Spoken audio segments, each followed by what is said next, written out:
Good morning everyone.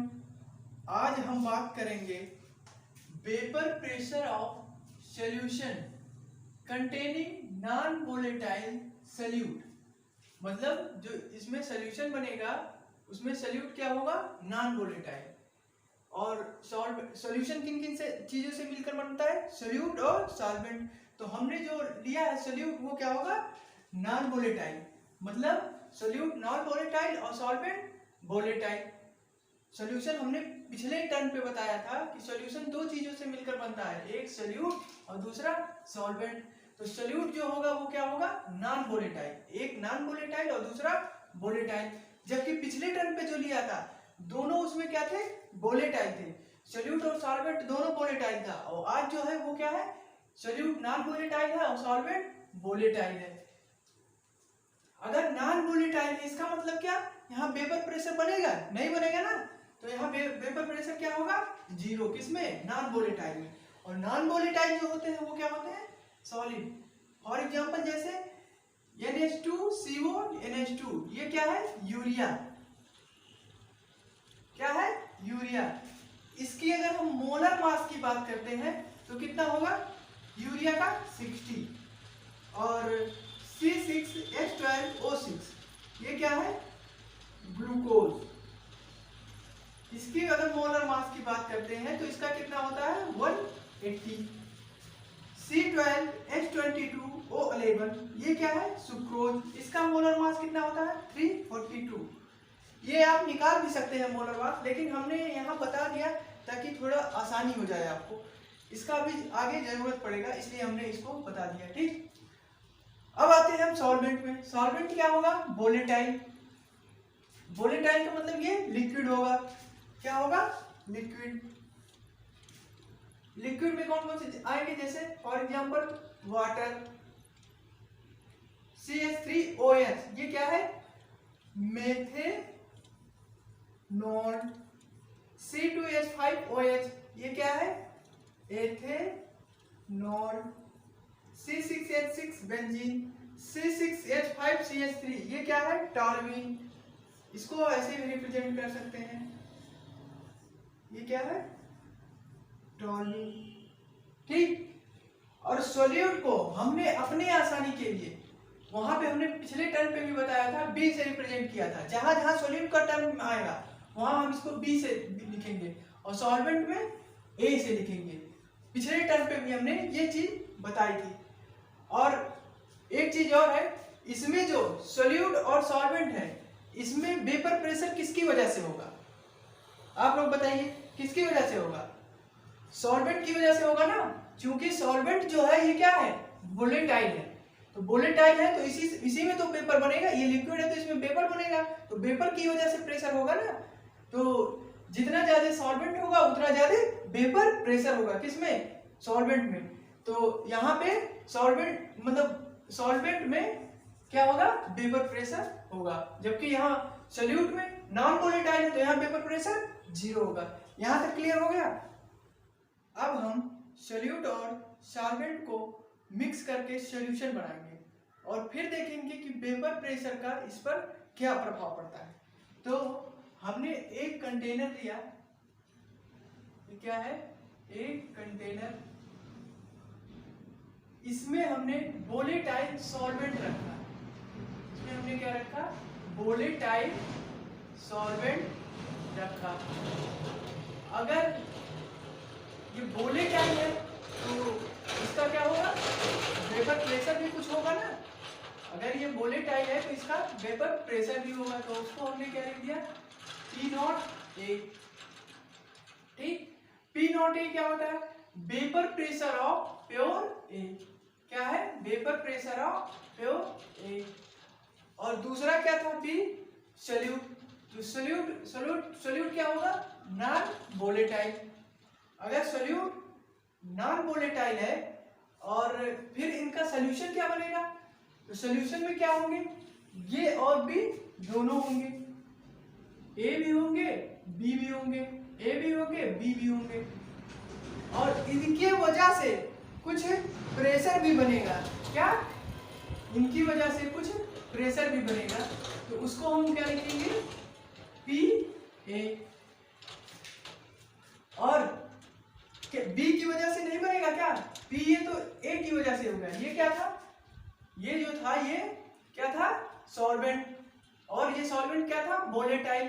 तो volatile की वजह से इसकी वजह से जो प्रेशर बनेगा, क्या जितना प्रेशर यहाँ था उतना ही प्रेशर वहां पीए की वजह से बनेगा, नहीं, ऐसा नहीं होगा। क्यों, क्योंकि यहाँ बी जो है ये नॉन वोलेटाइल है, बी क्या है, नॉन वोलेटाइल, इसकी वजह से कोई प्रेशर बनेगा नहीं, जबकि ये ए वाले के प्रेशर को भी कम कर देगा, कौन, बी वाला, क्योंकि ये बी वाला जो है ये इसके नीचे ए वाला हो जाएगा ना, तो इनकी वजह से प्रेशर थोड़ा कम हो जाएगा। जितना प्रेशर यहाँ था पी नॉट ए उतना यहाँ नहीं होगा। यहाँ तक क्लियर हो गया। तो हम देखते हैं कि सॉल्यूशन ए प्लस बी ये दोनों का मिक्सचर का ये हो गया, यहाँ तक क्लियर। और सॉल्यूशन का पेपर प्रेशर की अगर बात करते हैं तो P naught A is greater than P A, अभी हमने बताया ना, यही बात तो यहाँ बताई थी। तो इससे क्या पता चलता है कि on adding non volatile solute, जब हम क्या करते हैं नॉन वोलेटाइल सॉल्यूट को ऐड करते हैं तो वेपर प्रेशर क्या होता है, कम होता है, lowered. On adding non volatile solute vapour pressure is lowered, मतलब वेपर प्रेशर कम हो जाता है। यहां तक क्लियर। अब हम सॉल्यूशन के बारे में डिटेल से देखते हैं। ये कंटेनर है, इसमें ए भी है और बी भी है, ए भी है और बी भी है, मतलब ए प्लस बी सॉल्यूट और सॉल्वेंट मिला है, तभी तो सॉल्यूशन बना है। तो इसमें जो प्रेशर है किसकी वजह से है, ए की वजह से है, पी ए क्या था, ये था वोलेटाइल, और बी क्या था, नॉन वोलेटाइल। तो नॉन वोलेटाइल था तो इसकी वजह से कोई प्रेशर होगा नहीं, और ये वोलेटाइल था, इसकी वजह से जो प्रेशर था ये क्या था, पी ए। तो सॉल्यूशन में वेपर प्रेशर उतना ज्यादा होगा जितना ए के मॉलिक्यूल ज्यादा होंगे, मतलब सॉल्यूशन में वेपर प्रेशर उतना ज्यादा होगा जितना ए के मॉलिक्यूल ज्यादा होंगे। क्यों सर, क्योंकि ये क्या था, वोलेटाइल, और बी क्या था, नॉन वोलेटाइल। तो नॉन वोलेटाइल की वजह से कोई इसमें प्रेशर होगा नहीं, वो प्रेशर किसकी वजह से होगा, वोलेटाइल, तो ए की वजह से प्रेशर होगा। तो जितना ज्यादा सॉल्यूशन में वेपर प्रेशर उतना ज्यादा होगा जितना ए के मॉलिक्यूल ज्यादा होंगे। ए के मॉलिक्यूल जितना ज्यादा होंगे तो ए का मोल फ्रैक्शन भी उतना ज्यादा होगा, और अगर ए के मोल फ्रैक्शन उतना ज्यादा होंगे तो इसका मतलब पी ए क्या होगा, डायरेक्टली प्रोपोर्शनल टू किसके हो जाएगा, एक्स ए। पी ए क्या होता है, सॉल्यूशन का pressure, solution pressure directly proportional to किसके हो जाएगा, mole fraction of A. Solution का प्रेशर पी ए जो था ये सॉल्यूशन का प्रेशर है ना, ये जो सॉल्यूशन में लगा था, तो सॉल्यूशन का pressure directly proportional to mole fraction of A के डायरेक्टली प्रोपोर्शनल हो जाएगा। यही क्या था, राउट्स लॉ था, यही क्या था, राउट्स लॉ। राउट्स लॉ क्या होता है, ये solution of the partial vapour pressure due to each volatile component is directly proportional to the mole fraction of that component. Mole fraction क्या होता है, मोल फ्रैक्शन हमने बताया था X A is equal to N A divided by N A plus N B, मतलब mole fraction of A is equal to number of moles of A divided by number of moles of A plus number of moles of B, यही तो था। और हमने पिछले term पे ये भी देख लिया था कि P A is equal to क्या होता है, के एक्स ए, जहां पे हमने के की वैल्यू निकाल ली थी, और के की वैल्यू जो आई थी उसको हमने इसमें रख के ये बना दिया था पी नॉट ए एक्स ए, ठीक, के की वैल्यू को यहाँ पुट कर दिया था और एक्स ए आ जाता है, यहाँ तक हमने देख लिया था, ठीक। अभी हमने ये देखा P A is equal to P naught A X A, मतलब vapour pressure of solution is equal to क्या होगा, किसके बराबर होगा, मोल फ्रैक्शन ऑफ सॉल्वेंट, किसके बराबर होगा, mole fraction of solvent. P A क्या होता है, वेपर प्रेशर ऑफ सॉल्यूशन है, एक्स ए क्या है, मोल फ्रैक्शन ऑफ सॉल्वेंट है, और P A is equal to क्या होगा, P naught A 1 minus X B, ये लिख सकते हैं कैसे, एक्स बी क्या होता है, mole fraction of B is equal to क्या होगा, number of moles of B divided by number of moles of A plus number of moles of B. और ऐसे एक्स ए का होता है mole fraction of A is equal to क्या होता है, number of moles of A divided by number of moles of A plus number of moles of B. तो और ए और बी को दोनों को ऐड करेंगे तो कितना आ जाएगा, 1 आ जाएगा। ठीक, और फिर इसको अगर सॉल्व करेंगे तो पी ए ऐसे हो जाएगा is equal to P naught A, 1 से मल्टीप्लाई करेंगे तो कितना आ गया, पी नॉट ए ही आएगा, और माइनस है तो माइनस ही लग जाएगा। इसको इसमें मल्टीप्लाई करेंगे तो P naught A X B हो जाएगा। ठीक, अब इसमें क्या करेंगे, इसको इधर ले आएंगे, ये वाला टर्म पूरा इधर ले आएंगे, P naught A X B को इधर ले आए, पी नॉट ए इसको यहाँ एज इट इज रहने दिया और इसको इधर ले आए तो माइनस हो गया पी नॉट ए। अब ये क्या आ गया हमारे पास, ये क्या है पूरा, ये वाला टर्म क्या है, लोअरिंग इन वेपर प्रेशर। अगर हम मानते हैं किसी में पी नॉट ए जो था ये 100% बना, 100% वोलेटाइल का है ना, वोलेटाइल में ए का जो हमने लिया था वो है, ये 100% है, और जब सोल्यूशन बना था तो उसका प्रेशर कितना था, पी ए, तो ये 80% हुआ। क्यों, ये कम क्यों हुआ, क्योंकि बी ने ए को कवर कर लिया था ना, तो उसकी वजह से थोड़ा प्रेशर कम हो गया था। तो ये 100 है तो ये 80 है, तो इसका डिफरेंस आ गया ना।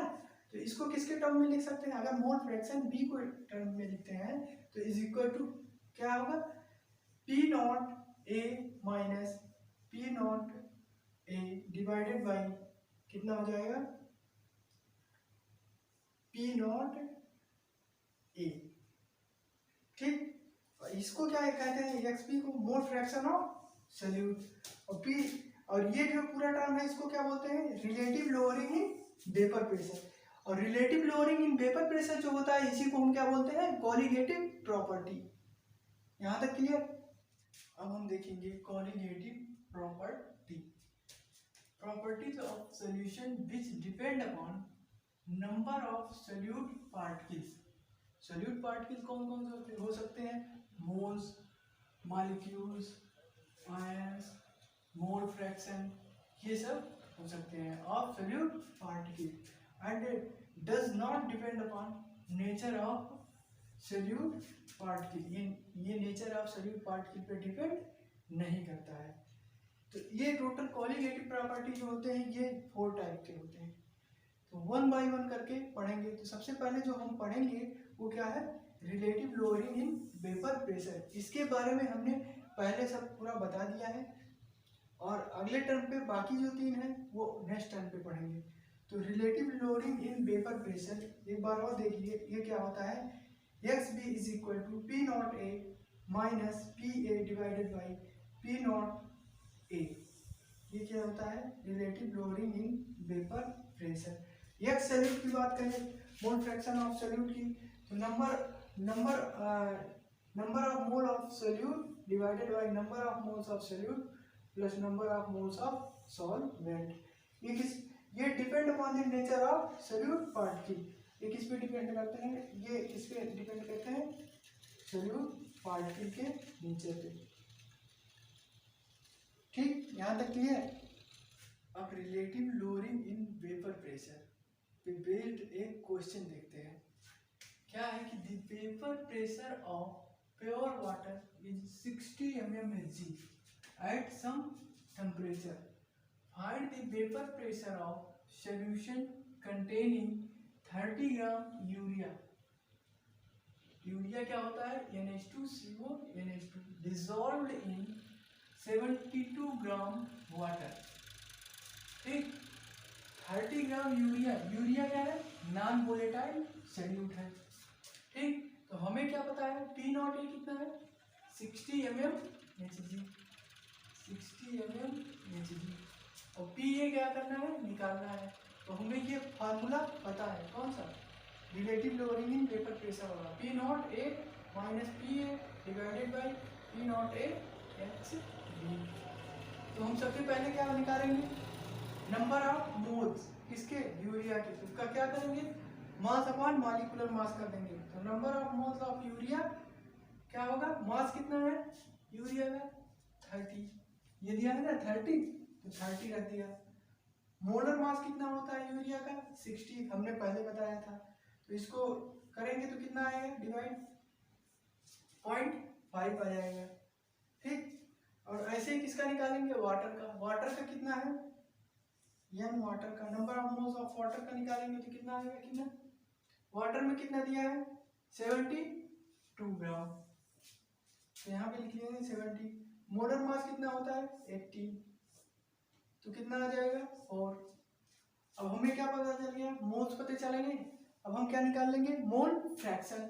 मोल फ्रैक्शन निकालेंगे तो क्या होगा, एक्स भी निकालेंगे तो कैसे, तो क्या करना है, एक्स भी निकालेंगे, नंबर ऑफ मोल्स ऑफ इसके रखेंगे, किसके, यूरिया के। पॉइंट कितना है 0.5 डिवाइडेड बाय क्या करेंगे, यूरिया प्लस वाटर, मतलब 0.5 और प्लस 4, तो 4.5 हो गया। इसको डिवाइड करेंगे कितना आएगा 1/9, ये पॉइंट कट गया, ठीक। और 5 9 45, तो 1/9 आ गया। और अब हम क्या करेंगे, मोल फ्रैक्शन भी पता चल गया, तो हम इस फार्मूले में इसकी वैल्यू पुट कर देंगे। तो P naught A minus P A divided by P naught A is equal to X B होता है। तो पी नॉट ए कितना है 60, यहाँ हमने 60 रख दिया, पी ए ये निकालना है, ठीक। और पी नॉट ए कितना है 60, वो वहाँ पे दिया है। और मोल फ्रैक्शन कितना आया है 1/9 रख दिया। इसको यहाँ से कट कर दिया, तो यहाँ पे कितना हो गया 20, यहाँ 3, इसको इसमें मल्टीप्लाई कर दिया, तो 6 3 18 180 आ गया, माइनस इसको इसमें मल्टीप्लाई करेंगे 3PA और इसको इसमें करेंगे तो ये कितना आ जाएगा इज इक्वल टू 20। 180 माइनस 20 कितना आ गया 160 is equal to 3PA। PA is equal to 160 divided by 3, ये कितना आ गया 53.33 mmHg। यहाँ तक क्लियर हो गया, समझ में आ गया। आज के लिए इतना ही रखते हैं, थैंक यू।